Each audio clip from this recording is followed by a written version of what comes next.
Salut à tous, je suis très heureux de vous retrouver aujourd'hui pour une nouvelle vidéo manga sur ma chaîne. Alors tout d'abord je tiens à m'excuser un petit peu au niveau de ma voix parce que comme vous allez très certainement vous en rendre compte dans cette vidéo, elle n'est pas géniale pour la simple et bonne raison que je suis tout simplement malade, mais bon ça m'empêche pas de vous tourner cette vidéo. Bien entendu aujourd'hui je vais vous parler d'un manga qui est absolument hyper connu et que on n'a plus besoin tout simplement de présenter. Je vais vous parler de Dragon Ball Z, la partie numéro 6, le tournoi de l'au-delà. Il s'agit d'un shonen du genre aventure fantastique paru aux éditions Glénat. C'est un manga de Akira Toriyama, donc j'ai pas besoin de parler bien entendu de ce mangaka qui est hyper célèbre grâce à cette série Dragon Ball. Sachez que la suite de ce tome paraîtra le 6 janvier 2016. Alors bien entendu je ne vais pas revenir sur l'histoire de Dragon Ball Z, je pense que tout le monde connaît et tous ceux qui ne connaissent pas, je vous invite très vivement à découvrir par le biais de manga ou alors par le biais d'anime bien entendu cette licence.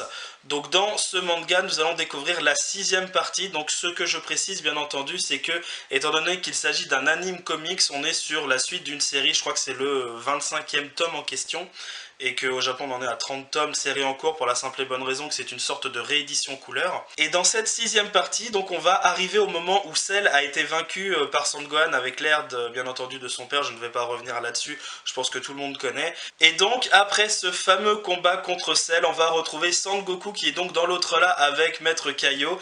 Et donc Maître Kaio et Sangoku vont être confrontés à tout simplement aux 3 autres Kaio, donc le Kaio de l'Est, du sud et de l'ouest si je ne me trompe pas, et donc tous ces Kaio vont décider pour fêter la mort de Kaio du Nord, ce qui me fait vraiment rire, donc pour fêter sa mort de faire un immense tournoi avec tous les guerriers qui viennent et bien tout simplement de ces quatre univers. Bien entendu Son Goku sera opposé à Paikuhan qui est un guerrier extrêmement puissant que l'on a évidemment dans la couverture. Bien entendu au niveau de l'aventure je ne veux pas vous expliquer davantage, tout ce que je peux vous dire c'est qu'il s'agit d'un anime comics, donc comme vous pouvez le constater ça reste un manga très agréable et surtout à l'intérieur les dessins sont donc en couleur et ça c'est vraiment super sympathique. Donc comme vous pouvez le constater je ne peux pas forcément parler de chara-design étant donné que ce sont des images qui sont prises directement depuis la série anime. Alors personnellement, comme je vous disais tout à l'heure, la série Dragon Ball Z, je suis un très grand fan, donc bien entendu, je connaissais parfaitement ce que j'allais découvrir dans ce manga. Alors pourquoi je l'ai pris? Bien pour la simple et bonne raison que de redécouvrir Dragon Ball Z un petit peu en couleur, ça fait juste hyper plaisir. Puis quand je l'ai vu sur l'étalage, je me suis dit non, je peux pas passer à côté, faut que je le prenne.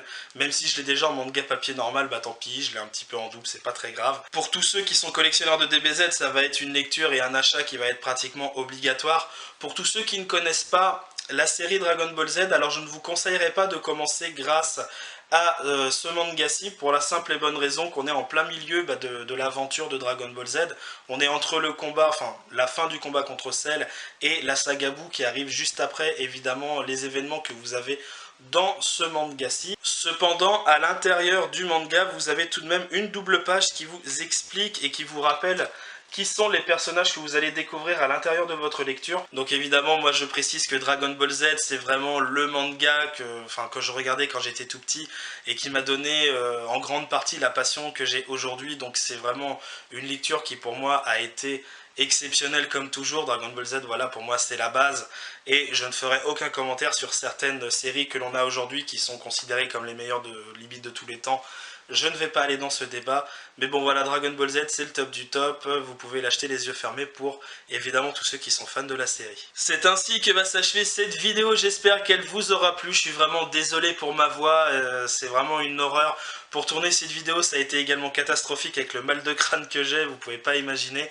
Néanmoins j'espère qu'elle vous a plu, n'hésitez pas à la partager, à me laisser des commentaires si vous aussi vous êtes fan de Dragon Ball Z, quel est votre personnage préféré, ce genre de choses, parce que je sens que prochainement je vais faire une vidéo un petit peu hors sujet sur mes personnages préférés de DBZ, je pense que ce sera un petit hommage que je pourrais leur faire. Donc voilà, ce sera tout pour aujourd'hui, je vais retourner me coucher pour me reposer et je vous dis à très bientôt pour une prochaine vidéo manga sur ma chaîne. Salut à tous.